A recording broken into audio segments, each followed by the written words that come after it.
GO number 467 வெளியிடப்பட்டிருக்கின்றன. அதாவது 12 ஆரம்ப சுகாதார நிலையங்கள் புதிதாக ஆரம்பிப்பதற்கு ஜிஓ போடப்பட்டது. அதேபோல் 20/3/2018 அன்று தமிழகத்தில் 30 ஆரம்ப சுகாதார நிலையங்கள் புதிதாக ஆரம்பிப்பதற்கு ஜிஓ நம்பர் 91 அரசாணை வெளியிடப்பட்டிருக்கின்றது.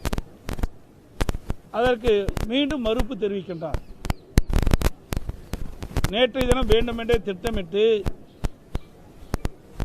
நான் பேசுகின்ற பொழுது மக்கள் நல்வாழ்வுத்துறை அமைச்சர்கள் குறுக்கிட்டு ஒரு தவறான உண்மைக்கு புறமான குற்றச்சாட்டை தெரிவித்த காரணத்தினாலே அவர் சொன்ன கருத்து பொய்யானது, உண்மைக்கு புறமானது.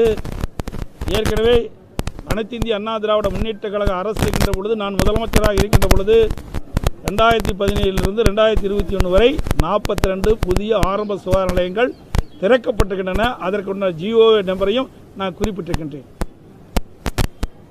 இதை எதற்காக சொன்னேன் என்றால், நேற்றைய தினம் அவர் பேசியது தினகரன் பத்திரிகையிலே வெளியில் வந்திருக்கின்றது. அதற்காகத்தான் அதை மறுத்து இன்றைய தினம் சட்டமன்றத்திலே விளக்கத்தை கொடுத்திருக்கின்றேன். அதேபோல திராவிட முன்னேற்ற கழக அரசு அமைத்து 33 மாத காலம் ஆகிறது. இந்த 33 மாத காலத்தில் பல்வேறு புதிய திட்டங்களை அவர்கள் அறிவித்தார்கள்.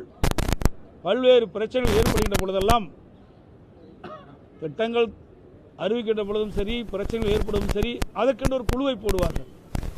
இதுவரை 52 குழுக்கள் மேலாக போடப்பட்டதாக எனக்கு தகவல் கிடைத்திருக்கின்றன. அவை இந்த ஆட்சி பொறுப்பேற்ற பிறகு எத்தனை குழுக்கள் போடப்பட்டன, எத்தனை குழுக்கள் முழுமையான அறிக்கையை அரசுக்கு சமர்ப்பிக்கப்பட்டிருக்கின்றன, அந்த அறிக்கையின் பேரில் என்ன நடவடிக்கை இந்த அரசு எடுக்கப்பட்டிருக்கின்ற விவரத்தை நான் கேட்டேன். அதற்கு வெள்ளை அறிக்கை வெளியிட வேண்டும் என்று கேட்டேன். அதையும் மாண்புமிகு முதலமைச்சருடைய பதிலில் தெரிவிக்கப்படவில்லை. அதோடு உலக முதலீட்டாளர் மாநாடு நடத்தினீர்கள். அந்த உலக முதலீட்டாளர் மாநாட்டினுடைய பட்டியல், எந்தெந்த தொழிற்சாலைகள் தமிழகத்திற்கு வருகின்றது என்ற விவரம், அதில் எவ்வளவு பேருக்கு வேலை கிடைக்கும், எவ்வளவு புரிந்துணர்வு ஒப்பந்தம் போட்டிருக்கும் என்ற விவரத்தையும் நீங்கள் பதிலுரையில் தெரிவிக்க வேண்டும். அதையும் அவர் தெரிவிக்கவில்லை. அதோடு உங்கள் தொகுதியில் முதல்வன் என்ற திட்டத்தில் சுமார் 20.30 லட்சம் மனுக்கள் பெற்றதாகவும், அதில் 19.30 லட்சங்கள் மனுக்கள் தீர்வு காணப்பட்டதும் என்று சொல்லியிருக்கின்றார்கள். அதில் சில விளக்கங்களை நான் கேட்டேன். இதில் எத்தனை மனுக்களுக்கு முழுமையான தீர்வு கிடைக்கப்பட்டுள்ளது, எத்தனை மனுக்கள் நிராகரிக்கப்பட்டன என்ற விவரம் முதலமைச்சருடைய பதிலுரையில் தெரிவிக்க வேண்டும் என்றால் அதுவும் தெரிவிக்கப்படவில்லை. மிக்ஜாம் புயல் சென்னைக்கு வந்த பொழுது கனமழை பொழிந்தது. அதோடு சென்னை சுற்றியுள்ள சில மாவட்டங்களில் கனமழை பொழிந்து மக்களுக்கு உடைமைகள் சேதமடைந்தன. இந்த கனமழையால் மக்களுக்கு நிறைய சேதங்கள் ஏற்பட்டது.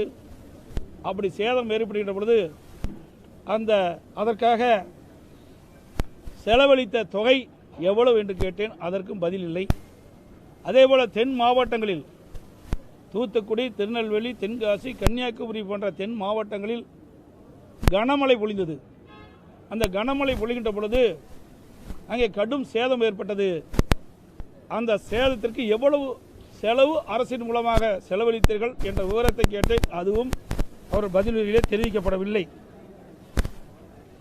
அதேபோல் 1 டிரில்லியன் பொருளாதார வளர்ச்சி என்று சொல்லியிருக்கின்றார்கள். அதற்கு என்ன யுத்திகளை கடைபிடிக்கின்றீர்கள்? 1 டிரில்லியன் பொருளாதார வளர்ச்சி என்று சொன்னால் சாதாரண விஷயம் அல்ல. அதற்கு இந்த அரசு என்னென்ன யுக்திகளை கடைபிடிக்கின்றது என்ற விவரத்தை சட்டமன்றத்திலே பதிலுரையிலே தெரிவிக்க வேண்டும். அதுவும் தெரிவிக்கவில்லை.